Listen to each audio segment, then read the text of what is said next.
saunoa la e Samoa amata ususu lea yulia luilea toa sulu ile malo mamalua ile tuinga salani le uua ovale ila awalunga ioleta so asili le mata ina fai mamalule faiva isilile sila sila taura wangava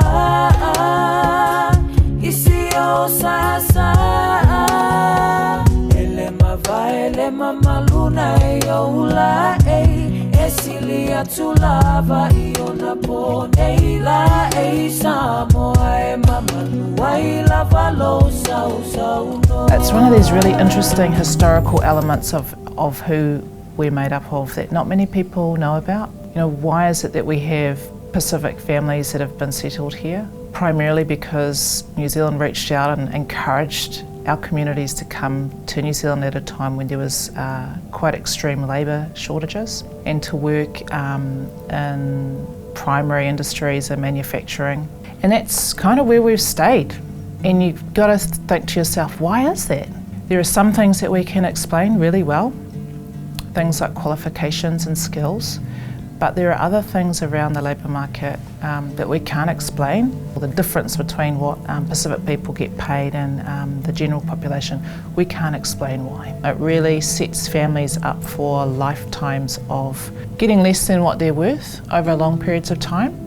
So it's really, really timely for us to hear from people about what their lived experience is, and for employers and businesses as well.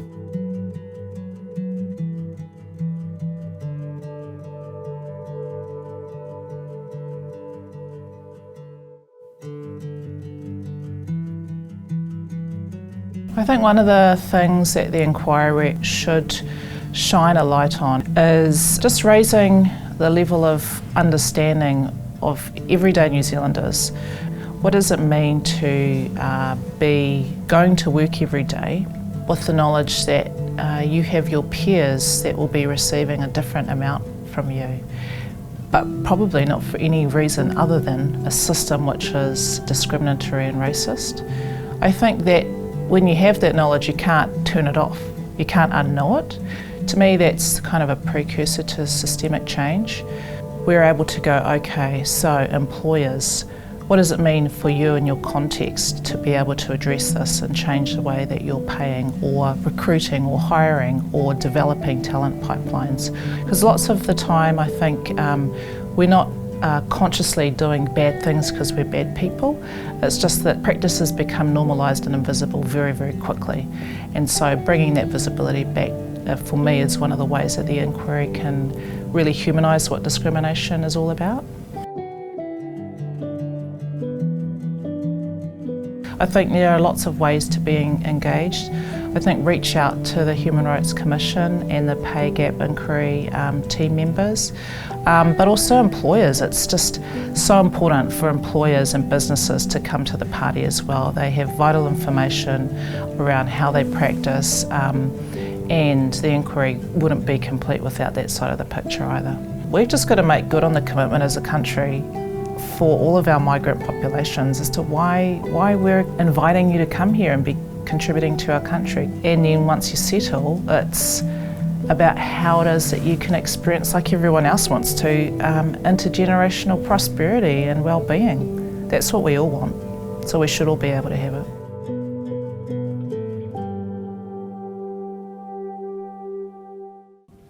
I think it's necessary to address racial discrimination, the Pacific pay gap, or a lack of opportunities, because it's all about fairness and decency.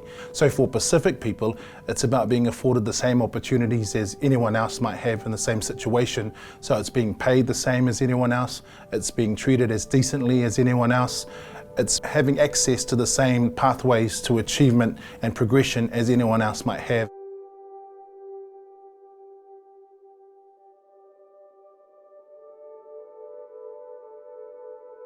I think the Pacific Pay Gap Inquiry work is crucial. It's timely because Aotearoa seems to be in this mood right now of wrestling with past and present ills in an effort to build a brighter future. We see it in the discourse around Indigenous rights, around Te Tiriti, and the Pacific community has seen it with the apology about the Dawn raids. So in that context, if we don't address the Pacific pay gap now, when will we? In terms of systemic change, there's a lot of talk around pay transparency, and that is something that could be looked at. I also know there's a lot of work being done in the background by groups like the CTUs, Komiti Pacifica. They should be supported, and I encourage any member of the Pacific community to get involved in that space, because it's when we act and speak out collectively that often results come. In terms of other changes in the systems, I think representation and inclusion is important. It's about empowering that diversity so that they're at the table when it comes to decision making, when it comes to problem solving, so their pathways of progression need to lead to that. I know our Pacific people, I know from the experience of my dad's life and my family around us, that there's this innate sense of duty to serve our communities, which is great. But coupled with that, there's this often sense of sacrifice where we do things for our church, for our family, for our social circles, and we don't think about our personal well-being. That's admirable and noble, but in the workplace, we deserve better. We deserve to be paid for the work we do. We deserve to be paid as much as the person next to us. So get involved, because you deserve to be paid what you're worth.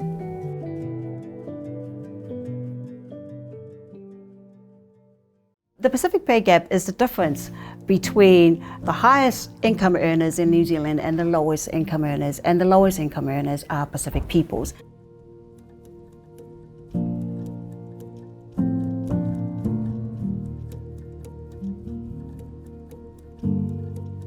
Everyone has a right to a life of dignity. You know, we have a right to an adequate standard of living, but we know that Pacific children are overrepresented in the child poverty figures. If we're looking at people who are struggling to afford homes, struggle rents, Pacific people are concentrated, they're overrepresented. So for us to close this gap, we really need to address these inequities, and that is why we're doing this pay inquiry. We are going to focus on three main industries: manufacturing, health, and construction. So if you're in those sectors, we are really keen to hear from you. If you're not in those sectors and you still want to talk to us, please contact us, because we want solutions as well as wanting to understand. And then those solutions and those recommendations we will then hand on to government, as well as talk to businesses so that they have some good practice to learn from. But we also want to build an understanding amongst our Pacific people that you are worth it. Anyone who defines themselves as a Pacific person can get involved.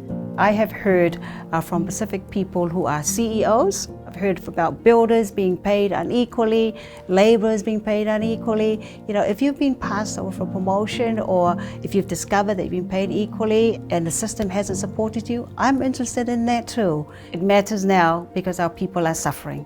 It matters now because New Zealand is not upholding its duty to ensure adequate living standards for all of our peoples. Poverty is not inevitable. Inequality is socially constructed. It is our duty as a government, as a society, to lift everybody up. This is about you. This is about your children, your life. You belong in New Zealand, and you deserve the very best that this country can offer you. Contact us and talk to us.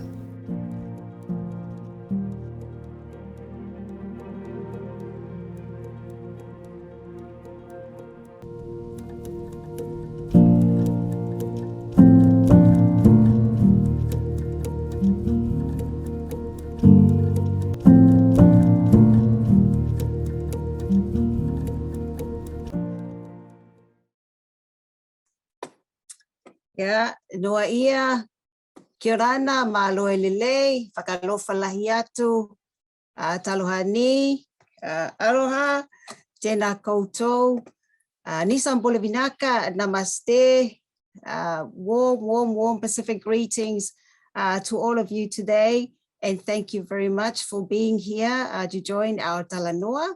I'll just start off with a word of prayer. And as we go, I know people are joining our whono, so that's okay. We don't mind the tick going off as we bless our meeting. So, tato talo. Whaftai le tua mo le nei awanoa tāua we whae mai mātou. whātala noina le nei mata upu. Whawhitai moe ua mwhai ona whātasi mai, fo e mai le lato ma whauwhaunga, ma upu, e au ngā awa nisi o lo whanongolongo, mo le whiau tāua I le nei yaso mo mātou le whanau Pasifika i Aotearoa. Ia fo e mai ma whauwhaunga le lei, ma le ono sai, a wale nei whiau tāua fo e mai ma mātou te whātinoina. Lo swafa Isu Kiriso talo tuai. Amen. Right, so welcome everybody again. O ko sauno mali I Karanina Sumeo ahau. I am the Equal Employment Opportunities Commissioner, and I also have additional delegations for women's rights and business and human rights. So I know that your time is very precious. We've already got an hour, so we're going to go straight into our discussion. But before we do that, I just want to acknowledge that the last 2 years has been very, very hard for our business community. So I want to acknowledge you and all the work that you're doing, your organizations, your teams, your leaders, and also acknowledge our workforce. All of our workers are out there. You know, in this context, you know, we are out there. We have taken risks with our own lives to continue to provide goods and services to our country and to our people. And I want to acknowledge that also that along the journey, some of our businesses have not been able to survive. So I want to acknowledge that and acknowledge all the work that you are doing. Also Brett and Business New Zealand, our unions, all the work that you're doing to sustain our economy and our businesses. So malo lava le tawivi. In terms of the Pacific Inquiry, for those who are perhaps new to the subject, I'll just do a recap. So yeah, as you know, Pacific people, Pacific workers contribute hugely to our economy and to the well-being of our businesses and indeed our future prosperity. And I'm currently talking about 175,500 people approximately across the country. That's our Pacific workforce. About 110,000 in Auckland, about 23,000 in Wellington, 15,000 or so in the South Island, and the remainder in the North Island. So those are the people we're talking about at this moment in time. They are very, very valuable. We are all aware of the tight talent market, the tight workforce market that we're facing today as a result of this pandemic. So I'd like us to regard today as a conversation about opportunities, about how we can talk about equity and issues of equal employment opportunities and decent working conditions as an opportunity to retain, to develop that talent, and indeed to attract that talent. There is definitely a competition there, and our Pacific workforce are absolutely worth it. So we all know that. So can I put that challenge out initially to you know, look at our conversation today from the point of view of opportunity for our workers and for your business and for your services, indeed for our whole workforce. The inquiry, the findings of the inquiry, we want to understand why there's a gap. And, you know, a lot of you will probably already have some ideas about why that is. And then we want to identify some good practice, because the audience for the findings of the inquiry are businesses. We want to provide something that's helpful to you and your business going forward so you can continue to prosper and develop your Pacific workforce. And also the findings we will give it to governments. If there are issues around gaps in legislation, we would like the learnings from this inquiry to be able to inform advocacy for change in terms of legislation. And the third audience is our own Pacific communities, the sense of worth, the sense of confidence that this, hopefully this inquiry will give them will be great in terms of building their confidence in their worth long-term to the New Zealand economy. So I'll pass it over now to Lisa Meto-Fox, who is the project lead for the inquiry, just to share some of the learnings so far that we think might be a good conversation starter or prompt some thinking in the meantime. Yeah, over to you, Lisa.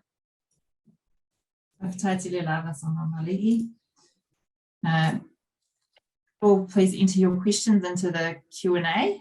We may not be able to get to them all, but if we don't, we will answer them via email in the coming days.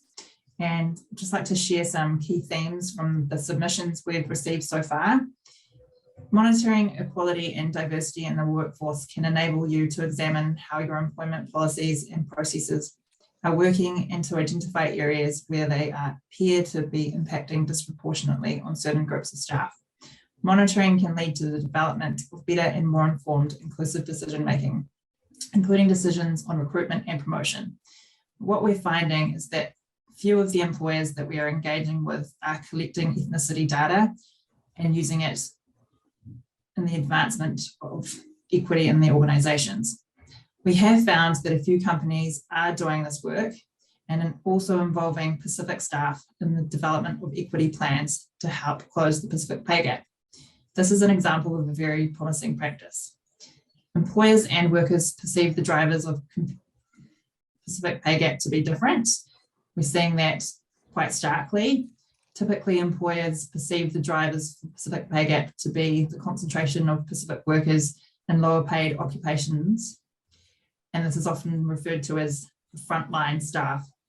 However, we're seeing that Pacific workers are saying that their skill sets and contributions often go under-recognised, and that they are not offered opportunities to advance, and that sometimes competency and loyalty can in fact be used as a reason not to promote.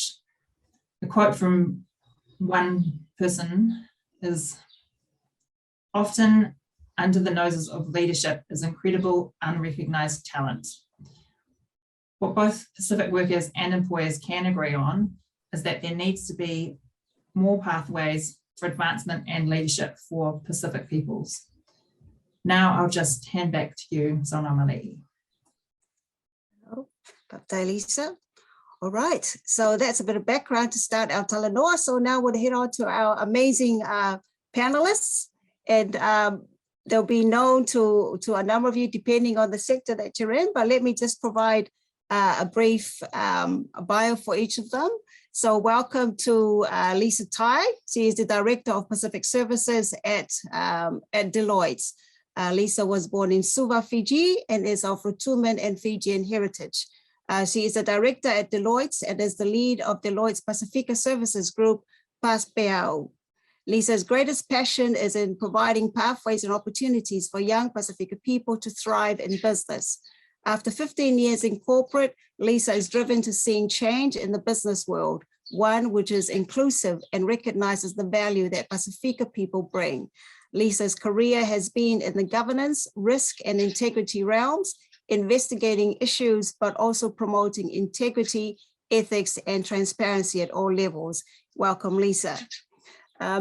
Our next panelist is Amanda Lanwola Dunlop. She is the Chief Executive of Vakatautua. It is Vakatautua is an NGO, is a health provider based here in Auckland and other branches.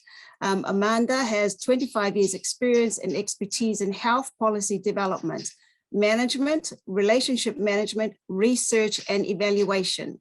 Prior to joining Vakatautua, Amanda was Senior Advisor, Pacific and Development Group at the Ministry of Foreign Affairs and Trade. Previous roles include Health, Research, and Evaluation Consultant when she was self-employed, Pacific Health Research Manager at the University of Auckland, and Program Manager at County's Manukau District Health Board. Amanda holds a Doctorate of Philosophy in Community Health, Social Marketing, Health Behaviour Change from the University of Auckland. Raised in Samoa and tertiary educated in Aotearoa, Amanda is acutely aware of the inequities that exist for our Pacific peoples and Māori and the detrimental impact these have on their health and well-being. Yeah, malo lava sefua, Amanda. And our third speaker is Brett O'Reilly, who's the Chief Executive of EMA. Brett is the Chief Executive and a member of the Business New Zealand Council, having commenced in these roles in January 2019. During his time at the EMA, Brett has been a member of the established board for NZIST. Brett led 3 of the future focus work streams and was involved in the appointment of subsidiary board members and the development of the new financial model for Te Pukenga. Brett is co-chair of the government's Advanced Manufacturing Industry Transformation Plan with a strong focus on skills shift and development, and was a member of the Regional Skills Leadership Establishment Group for Auckland Tamaki Makaurau. Prior to joining the EMA, Brett worked as a director and advisor to organizations with a common goal, connecting with international markets and opportunities. Brett continues to also be involved with directorships of Dotterell Technologies, Wine Grenade, and the New Zealand Film Commission. Many of you will know Brett. He's just amazing. His qualifications are numerous, but I'll just keep it there so we can give him the time to speak to you. Okay, so welcome to our panelists. And the format for this turn is I'm going to pose questions to each of our panelists, and then we'll just let them speak. So can I start with you, Lisa? Perhaps if you respond, and then Amanda and Brett in that order to this first question. And I'm thinking, the three of you, I'm asking this question to you as leaders of organizations and leaders in your networks.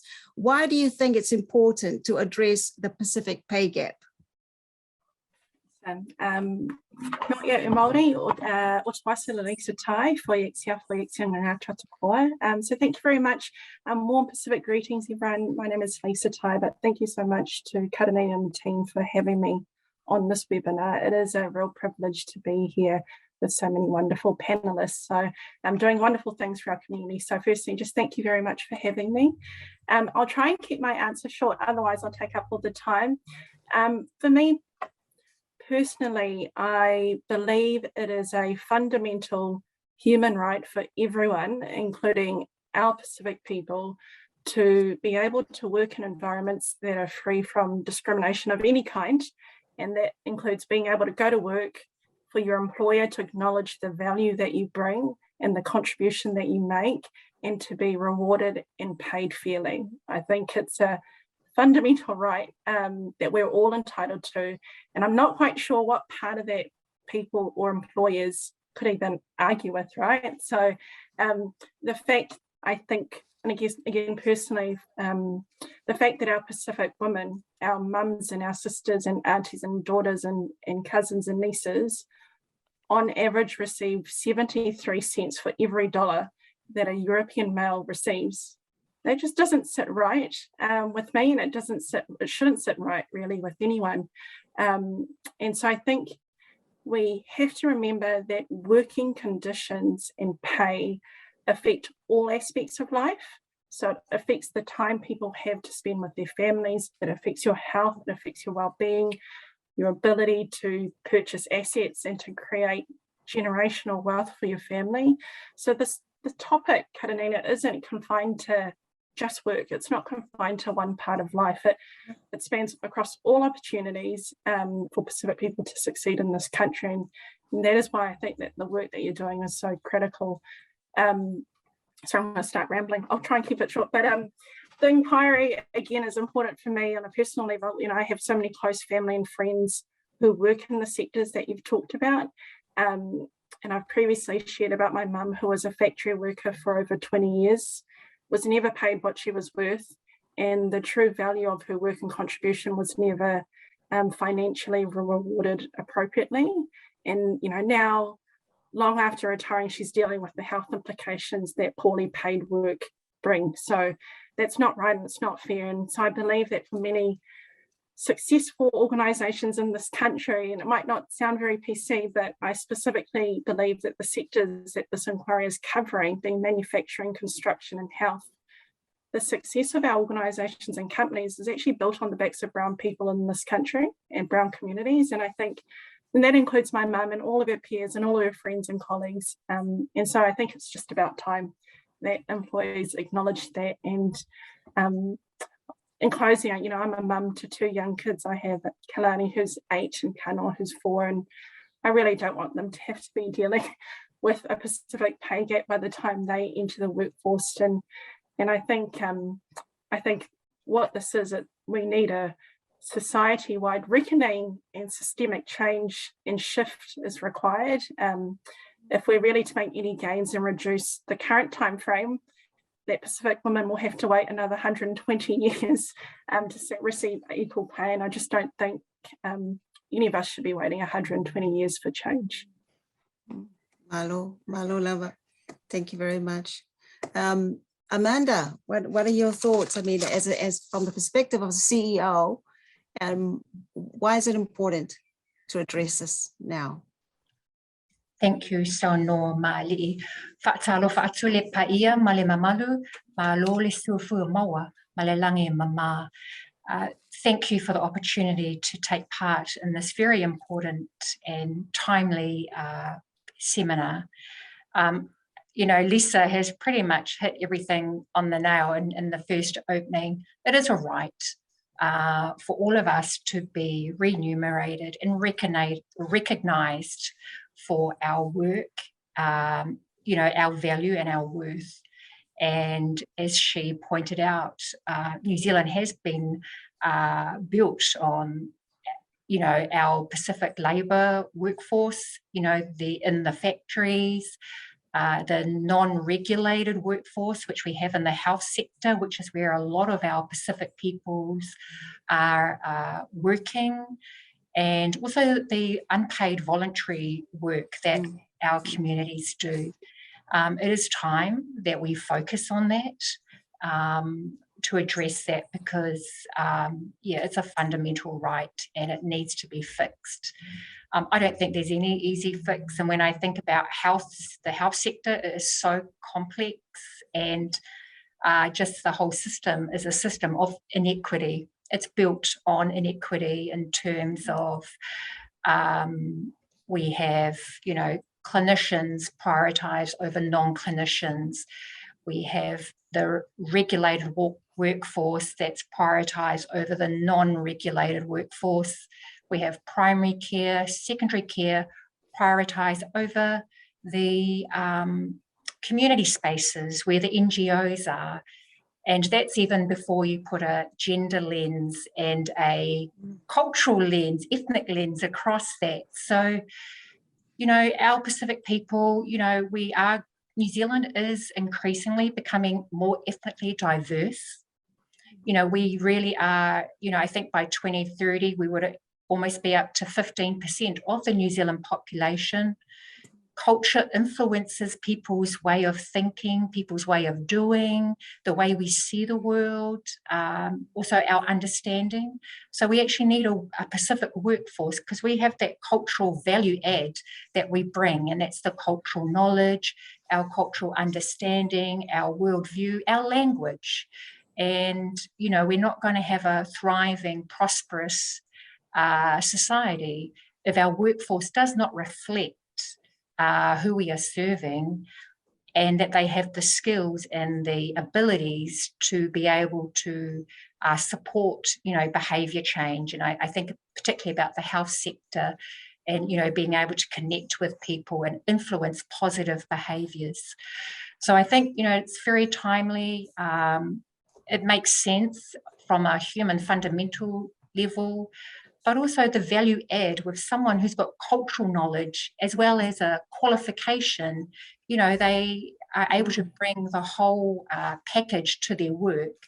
You know, I think them being recognised for that and their value and worth is very important. And I think, you know, that's what we need to see and support, and all of us actively promote and lead, you know, a more inclusive, culturally diverse society that recognises everyone and everything that they bring to their role. So thank you. Yeah, malo lava so noa lanwola. Yeah, it'll be, it's one of the things that we'll probably be looking at across the three sectors that we're looking at, about structures or accepted norms of practice that perpetuate inequity. So it'll be interesting as we go to Talanoa Paftai. Welcome, Brett. Kia ora tātou, ko Brett O'Reilly taku ingoa. Tolo whalawa, can I acknowledge Sonoa Mali, Karanina Sumio for actually engaging with us and getting me involved in this process. For me, this is really important, I guess, at two levels, and I'll just comment just quickly about them. at a personal level, I grew up in a community in Nainai in the Hutt Valley, alongside students and friends who were Māori and from, I think, just about every Pacific Island nation. And so I have, I guess have witnessed their journeys alongside my own. And particularly coming back to New Zealand about 12 years ago, having worked overseas, I was really disturbed to see just that actually inequity had grown, and some of the gaps that I had seen growing up had actually got worse. And in addition to some of the things that Karanina talked about in my bio, I've been involved with the Manaia Kalani Education Trust, which is working in a lot of Pacific Island communities. I was one of the founding trustees of that, with the Computer Clubhouse, doing a lot of work in South Auckland, or South Side, as my old mate Len Brown prefers to call it. And obviously, in my time at ATED, running Auckland's Economic Development Agency, I saw firsthand many of the challenges for our Pacific people in Tamaki Makaurau. So at a personal level, it's something that I'm very committed to. And then I think if I look at it, I guess more from a professional lens through the EMA, I mean, we want to see people paid fairly for work. We know that probably for the first time in my life, we're going to have more jobs than people in Aotearoa, New Zealand. And so as a result of that, we want every New Zealander to be able to participate fully in the economy. And we know that there are some fundamental challenges in that statement, because technology and automation and other changes are moving workplaces more rapidly than ever before.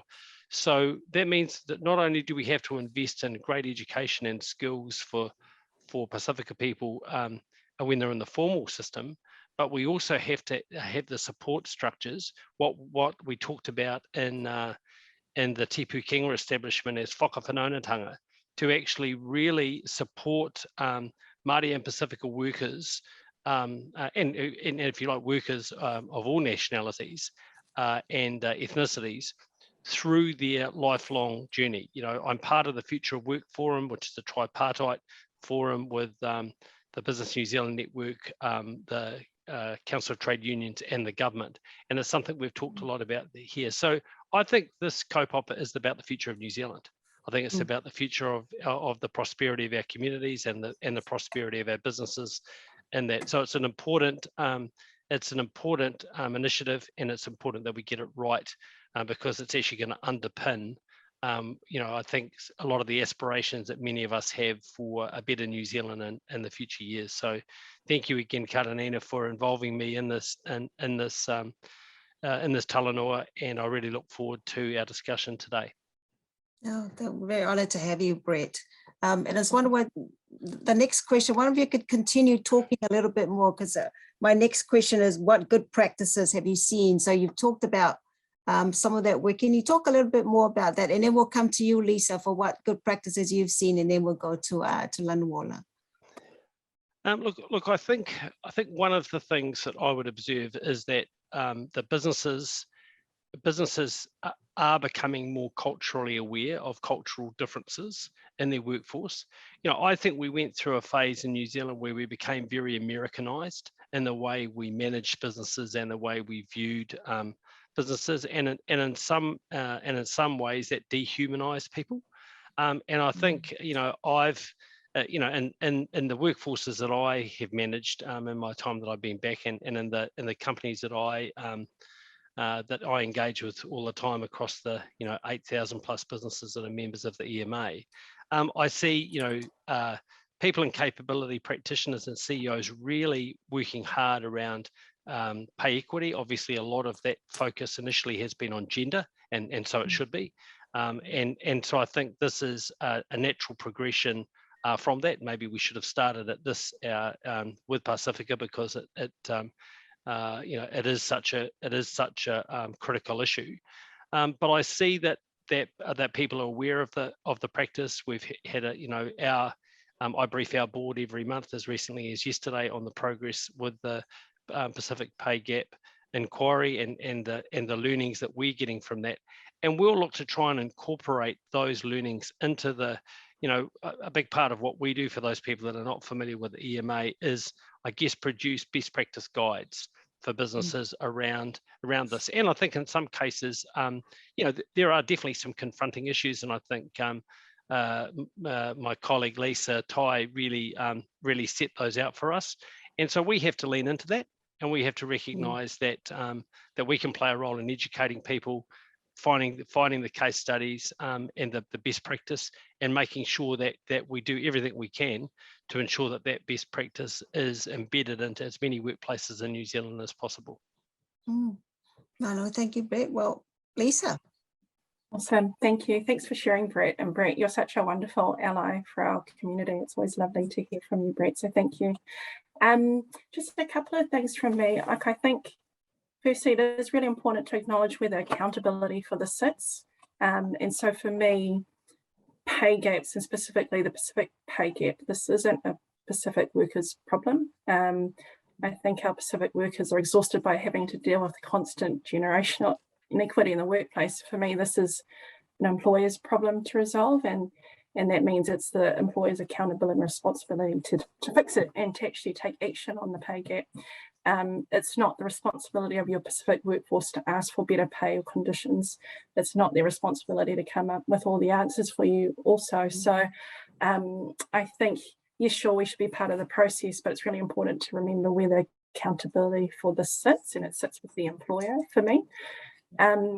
I am a big believer in data and capturing data and using data to inform decisions. So, and also using data to promote transparency around pay. And I imagine most organisations, if you asked, may say they don't have an ethnic or Pacific pay gap.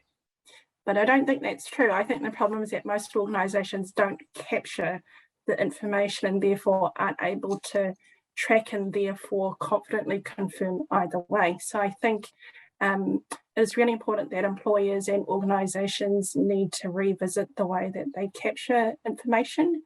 For example, how easy do you make it for people to record their ethnicity should they wish to share on your application or onboarding forms? Quite a lot of times I'll see on the ethnic box it's Māori and Pacific. There is no other option. And so if you can't go granular and detailed enough, it makes it very difficult to pinpoint where the issues might lie and therefore what the solutions might be. So I think just little things like that, like how easy is it for someone to share their ethnicity should they wish to? Do you make it for your employees? I think also the thing that I share is I think it's really important that employers provide an environment where people, including Pacific workers, have an opportunity to share or raise any concerns that they might have, either about their working conditions, promotion decisions, bullying, harassment, or asking for a pay rise. So if you don't lay the foundations for people to feel safe in the workplace and safe to speak up, you will lose people. And so I know that is something that can't be addressed overnight. It really sits within the culture of an organisation. But ideally, you would have an environment where people have a trusted person or a group of people that they can seek advice or guidance from if they need to. But in addition to that, in terms of practical practices, you would hope that people have one other person that they could speak to. But if they don't, and should they wish to have a confidential, independent and anonymous way to speak up or to get help, do you have a reporting mechanism, whether it be a hotline or a hotline phone number or email address that people can use to raise issues? And if you are going to offer something like that, making sure that the solution that you're proposing is one that will engage well with your Pacific workforce. So, for example, making sure you have given consideration of potential language capabilities that you might need if you do have reporting mechanisms. So I'm just a really big believer in providing as many options as you possibly can in the workplace for people to speak up and to share their concerns should they wish to. Yeah, that's really helpful. Those are helpful tips, Lisa. And just keeping in mind also, one of the things that's coming out of the inquiry is feeling afraid that there might be repercussions. And so that also needs to be factored in as well, that feeling of safety. Okay. Thank you, Lisa. We'll just go to Lanuola. I mean, there might be something that might be different in terms of a Pacific Force specific organization. So welcome your thoughts as well, Lanuola. Thank you. Yes, I think my organisation is quite unique, that we are a Pacific, bi-Pacific organisation. So we already value Pacific culture. I mean, that's one of our strengths, that our staff are all Pacific and they have very strong cultural competency, as well as the qualifications that they need to be able to deliver mental health or disability or social work and financial capability services. So we are unique in that.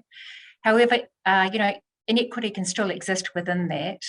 And I just want to come back to something Lisa shared. This whole equity, it really is dependent on leadership. Leadership can influence someone's whole life, and their whole experience and those experiences of their families and the whole pathway forward. So for me, leadership, they are the decision makers. We can make a difference. And for me, it is about doing the right thing. And if there's inequities, we need to address those. And I just probably share an experience that I had in terms of practical skills. I guess a great thing is Whakatautua, we are a living wage employer. We have been for 5 years. So I'm very proud of that. That's the bottom line where we start with our staff, that they are all paid minimum the living wage. When I joined the organisation, and I took it on myself to look at our staff salaries, because for me that was important, to understand, are they being paid their value and worth? And I did see inequities in there. For example, we had a senior social worker who is being paid less than a mental health worker, so there were real inequities there. So I did a stock take of all my staff in terms of their qualifications, the trainings that attended, their skills, but also their cultural competencies. What's your language, what skill level, your cultural understanding, how connected are you to your communities, what community service do you do? Because for me, when I employ someone, I employ them in the entirety. So it was really important to understand who my staff were and all their skills. I then did a market review, looked at our jobs and looked what was out in the market to see whether we were in the right salary space. And that involves some analysis and also talking to CEOs of comparable organisations.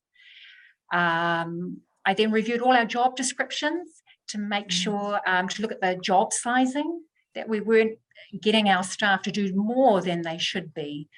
And then I created our first ever salary bands, and then using my stock take, situated everybody in that based on their qualifications, their community service, their cultural capital, wealth. And then I shared that with each individual staff, and so they could really see their value and their worth based on, and we had a conversation about that. And it brought about equity, transparency, certainty. They could see the pathways that if they wanted to move up, these are the skills you need to attain, or the cultural aspects you need to fine tune. And it was significant. I had a team member, she went up $10,000 in one day, just by doing this simple exercise. Well, it's not simple, it was quite full on really, but by doing that changed someone's life. They went up 10,000 and she hadn't gone up 10,000 in 12 years. So I think it's really important. We all, as leaders, these are simple things that we can do. And for me, they are the right things to do. And so now we've actually built that into our whole performance management framework, that staff can see what they need to achieve to go up. And they know that they are within a same family group being paid comparatively the same, because they know what those salary bands are. They also know that their cultural worth that they bring, that's being taken into account as well. So I think, these are just simple things. And for me, it's brought about a much more transparent, trusting environment, that staff know that they are being valued. I also do something very different when staff come and interview for a job. I don't say to them, here's the band. We always ask them, okay, so what's your value? If what's your bottom line of your salary? Where do you pitch yourself? Because for me, everyone comes with a value and a worth. And for me, it's not for me to say, this is a job, you're in here, I'm just going to give you this, which our Pacific people will just take. They'll just accept it because they're glad to have a job. For us, it's more of a discussion that, what's your salary expectations? Where do you see yourself? And let's have a discussion around that, because I think that's really important. We are going to benefit from them and their talent and their skills. The whole pay at the beginning needs to be a discussion, but then they also need to be supported in terms of their career goals and aspirations going forward. So I think they're just some simple things that if employers don't already have, they can build those in. Malo lava, I can just imagine the impact on the quality of life immediately on that worker and the kids and everybody else. It's that's connected to it. Malo lava, you make it sound like they're trivial things you did, but actually they're huge. And it is about leadership and making a commitment to invest in your staff. I like the point about you looked around the market, because what we're aware of, if the market doesn't put any value on cultural competence, then we can't follow the market. And you created your own, I suppose, your own benchmark to value and capture the cultural competence and those skills. So malo lava. We've got a number of questions that are coming through from the panel people. So I'm wondering, Lisa, can you perhaps bring some of those questions to our panelists, and I'll come back in later so we can, so that our participants know that we are reading the questions and responding to some of them. Mole lava. Sure, thank you, Sana Malei. Yes, we have had a number of questions through, so please keep sending them, and we will get to all of them in the coming days if we can't get to them today. And thank you so much to the panelists, such an interesting and insightful conversation so far. If I can come to you first, Brett, I've just got a question about manufacturing and the coming automation. You did touch on this briefly, but I'll just read out the question to you. Manufacturing is an industry where a lot of Pacific people work. It is also undergoing automation, which is likely to lead to workforce reduction. What are the transition plans for Pacific people in manufacturing and the industry more widely? Thanks, Lisa. Really good question. And as it was noted earlier, I'm one of the co-chairs with Rachel McIntosh and Paul Stocks of the Advanced Manufacturing Industry Transformation Plan. So that's kind of looking out 20 to 30 years about where manufacturing is going. Look, I think the good news is that even with automation, we think there are going to be plenty of job opportunities in the manufacturing sector. But the challenge for us is going to be equipping people who are working in the sector or are coming into it with more digital skills. So digital literacy is really important. And in fact, we've been involved with some pilot programs working with manufacturers who have a Pacifica workforce. And so that I guess future of work that I talked about earlier is going to be really important. We think there are some significant opportunities to further expand the manufacturing sector in New Zealand, and people on the Talanoa today will be aware of there are some great success stories around manufacturing, but we need to make sure that everybody can participate in that process.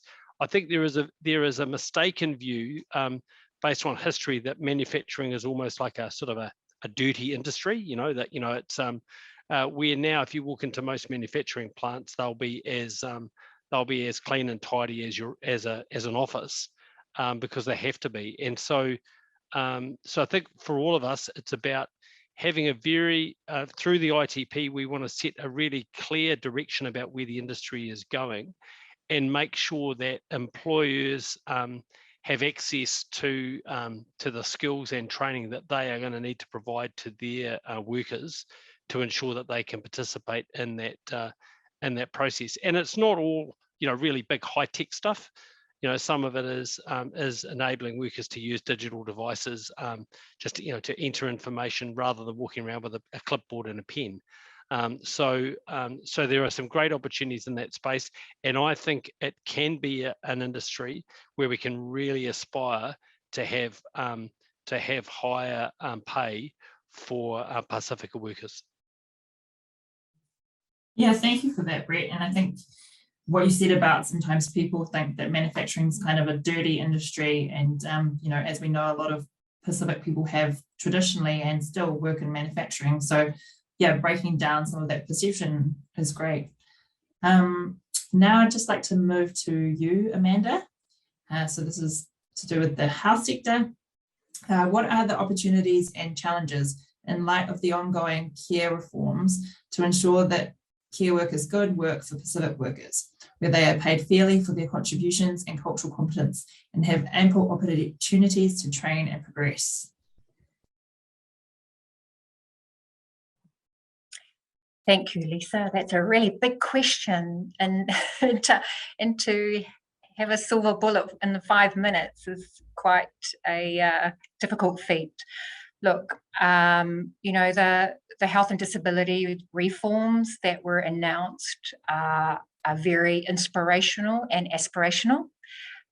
We did need it in the health sector because we could not carry on how we are going when we know there are pockets of people who are not being served as well as they could be, and the inequities and disparities are just getting greater.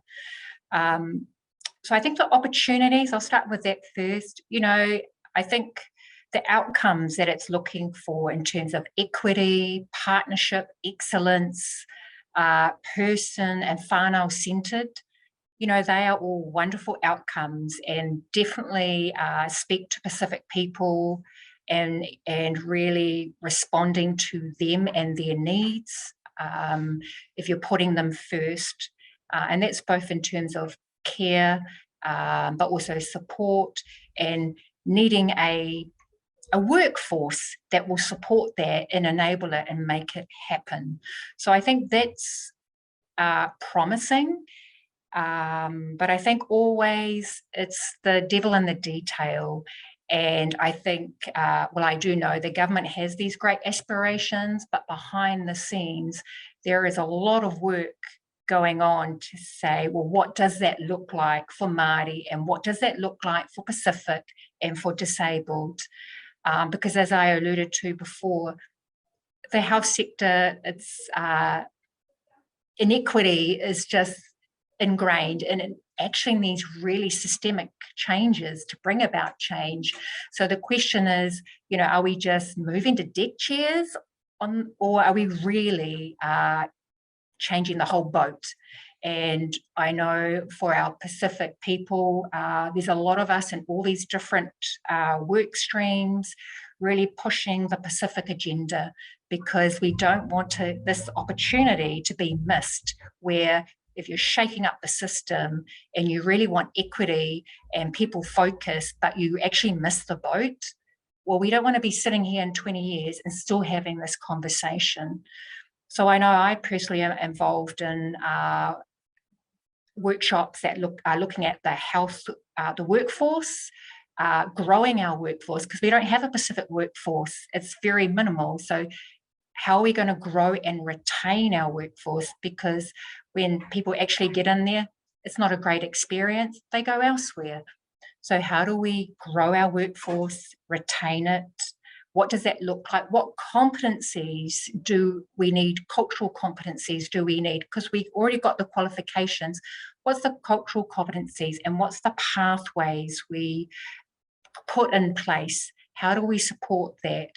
And also flipping it on its head, most of our Pacific people work in the non-regulated, in the community space, voluntary. Also, the community space is where it's the first port and call for our Pacific community. They don't run to a doctor or a GP. They come to an NGO who knows and understands them. And for many of them, we are their primary health care. You know, we support them, we help them navigate the system, and yet there's inequities in the funding.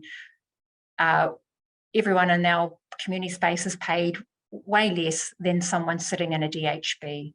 So for health to really make this happen, we actually really need, it's systemic change, not just moving the deck chairs. We need to look at the leadership. We need to look at the real valuing of Māori, Pacific, disabled, you know, the whole inequity question, and the funding. How do you fund the system? So I guess there are opportunities, it's there, but the devil will be in the detail in terms of how we design it and operationalize it. And as I said, you know, it's got lots of promise, but if we don't get it right, we'll be sitting here still thinking about what could have been and a missed opportunity. So I think the key thing is, yeah, I don't think I've answered the question, but I think the thing is for people to know that there are Pacific clinicians, people like me out there really pushing the Pacific agenda to make sure we get this right, because we all deserve optimal health and access and choices to good health and good health care. Thank you, Amanda. Yeah, and I sort of think about the COVID vaccine rollout and how what we've seen when Pacific health providers have been resourced. The vaccine numbers for Pacific people have gone up.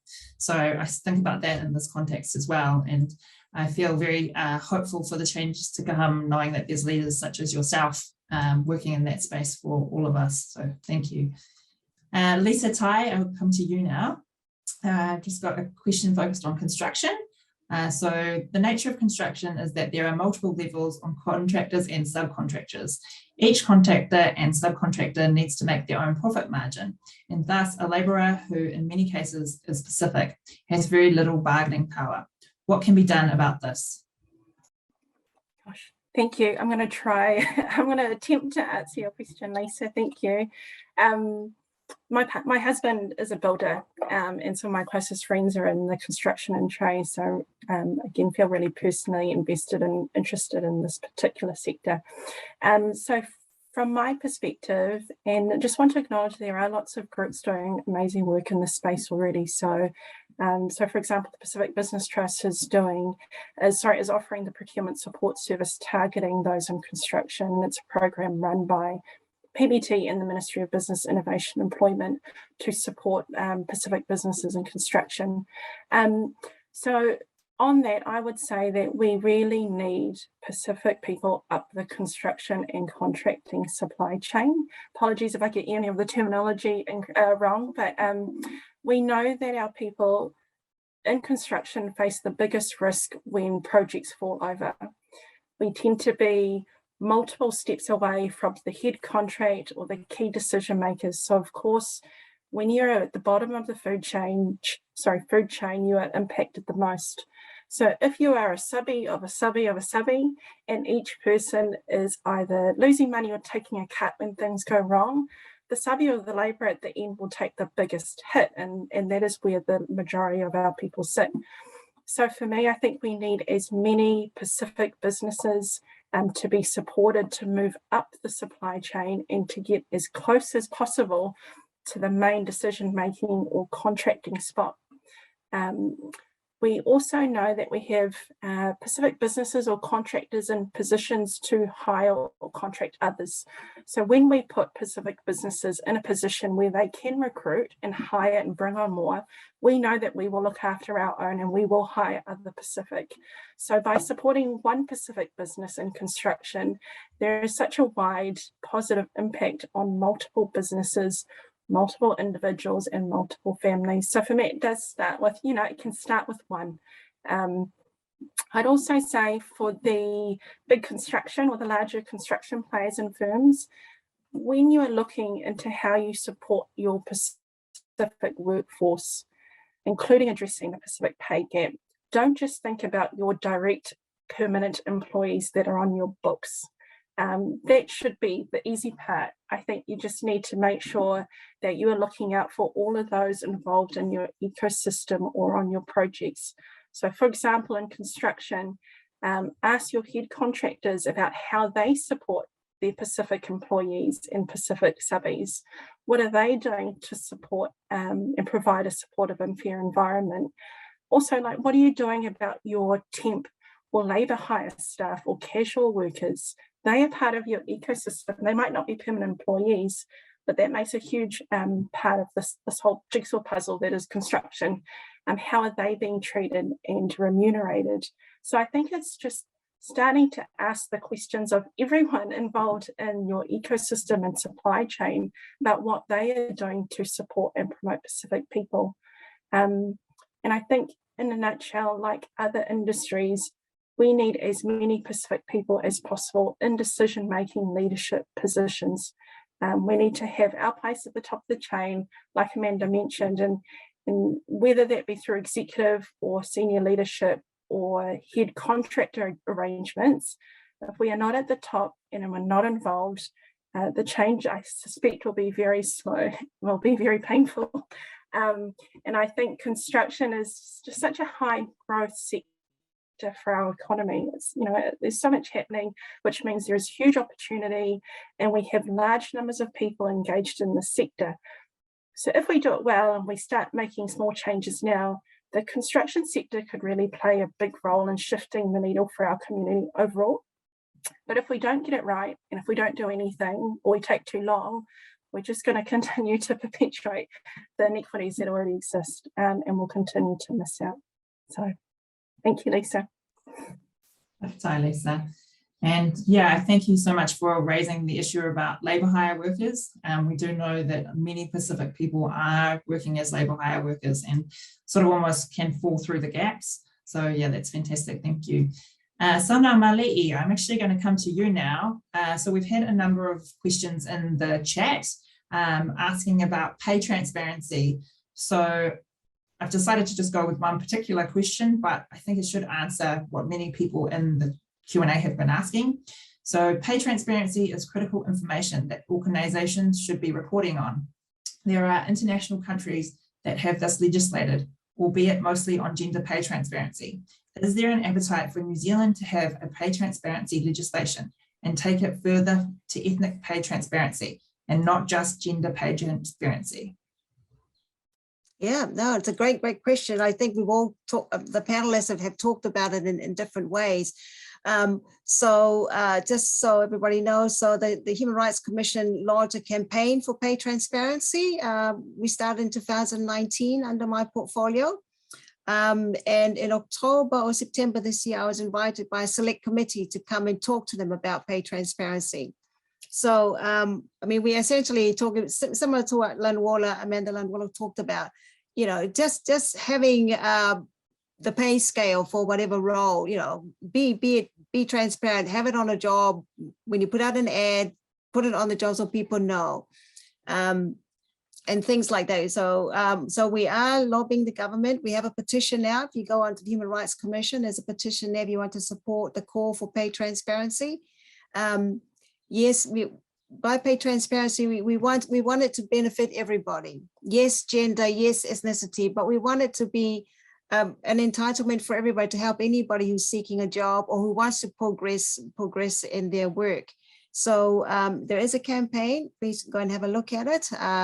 There's the unions have put their support to it. Number of women's advocacy groups are there. Global Women, for example, Diversity Works is there. So there is a campaign there. We're asking government to look at it because there are too many people who go into jobs.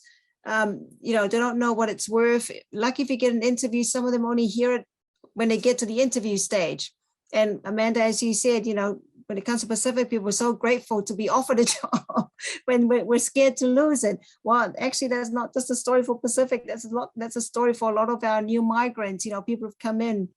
You know, they may not be familiar with the market in terms of the value of certain work, and if they come from a place where their particular skill or whatever has been, you know, valued lower, their expectations of earnings here may be low as well. So we don't want them to be vulnerable in that at that sort of stage. So we are lobbying government for pay transparency, and we're hoping to hand in the petition early in the new year. So please sign up if you'd like to do that. Most definitely, fundamentally, if you're going to put out an ad, have the pay scale there so people can at least have a look at what the talent is worth and do their own research if they can. And when you've got people inside organizations, even with collective agreements, unfortunately, I've seen one where there isn't a pay scale and then it's a collective agreement. So we can't assume that because you're part of a union that even that is there. So, you know, we have to look at these things and make sure that every worker is aware of what the pay scale is, and not just that, but how do you progress up? Like you said, Lanola, what do I need to do to move up? You know, I've got kids, I've got rent to, you know, to pay. What can I do to lift my income and improve my worth?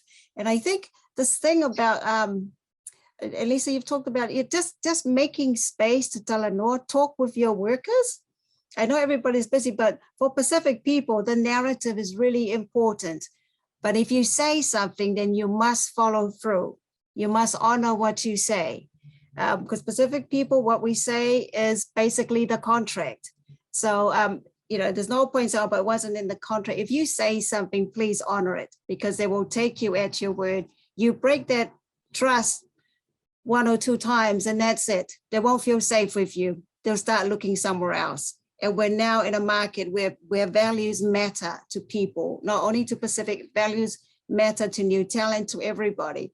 And if you don't walk the talk, you're going to lose the talent.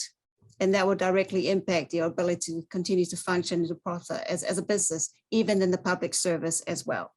So that's a short response to you, Lisa. But people, I know we're running out of time now. I think we're actually out of time, but it's been a very, very useful Talanoa today. I want to thank Brett and Amanda Lanola and Lisa Tai for making the time to be here today. We've heard lots of questions and we will do our best to respond. Basically, people are asking for tools. How do you measure ethnicity? How do you develop trust so people can come forward? So, and how do you value and capture cultural competence? We talked a lot about that. You know, people don't know how to do it.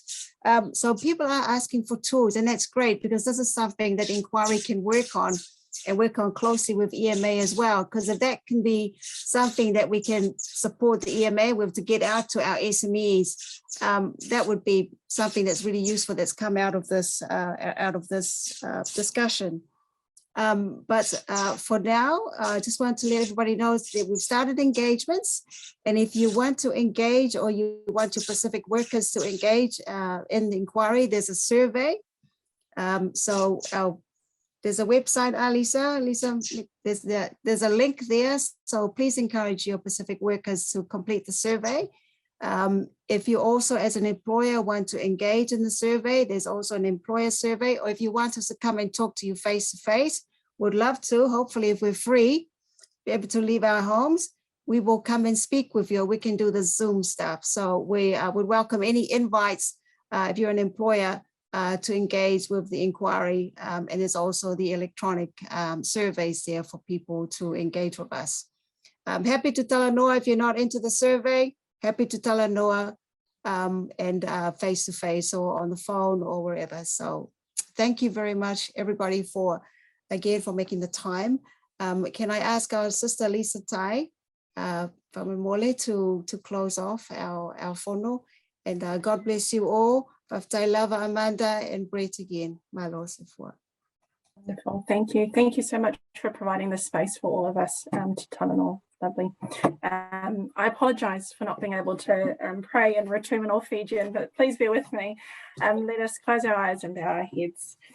Heavenly Father, as we come to the end of our time together, we thank you for what we have accomplished here today. We thank you for the insightful Talanoa. We are grateful for the advice and wisdom shared. May the matters discussed serve as a catalyst to move us forward and cause us to advance and see growth for all of our communities, specifically our Pacific communities. We ask you to bless everyone in attendance here today, bless our courageous leader and the Pacific Pay Gap Inquiry team, bless them with strength, with fortitude and resilience to continue this important work. We ask you to bless all our families and communities, especially those affected by COVID. In your name we pray. Amen. Amen. Whaftai Lisa. Take care, everybody. Whaftai lava. Thank you. Say mama, mama, oh, mama, oh, mama, oh. Auto tu moa maupandao, utuka upandalea, na unatua kachi ikonimu, kolua nimu ibulingi igoi, au sui nogo ikonimu igoya undu. Rongona edona nogo sabangu hina sore dakini tangarare kopitu mogoe milaikri wani kase sore dakini tangarare kopitu mogoe milaikri wani kase.